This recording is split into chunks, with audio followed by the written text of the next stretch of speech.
tumefanikiwa kulipa fidia leo kwa wananchi takriban 213 ambao maeneo yao yamechukuliwa kwa ajili ya kupisha njia kuu ya reli kwa mradi wa SGR kuanzia Tabora mpaka Kigoma, na tumelipa wananchi 213 kwa kiasi cha zaidi ya shilingi bilioni 1.6.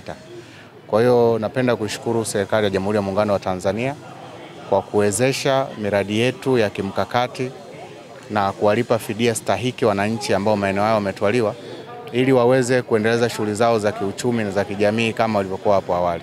Ninachotoa wito kwa wananchi ambao wameathiriwa na mradi huu wa SGR ni kwamba pesa hii ambayo wanaipata leo ni vyema wakaitumia kwenye malengo sahihi.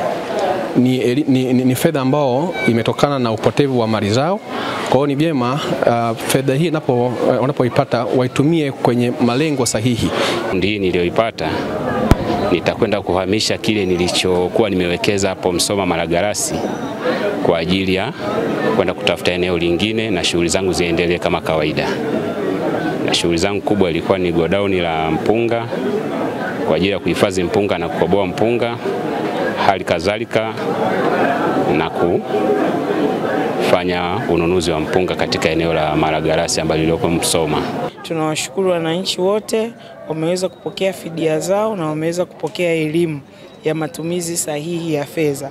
Kwa hiyo tuna imani wataenda kutekeleza kile ambacho kimepaswa au ambacho tumekiadhimia. Lengo kuu ni kuhakikisha kila mwananchi anarudi katika hali halisi ya yale maisha yake.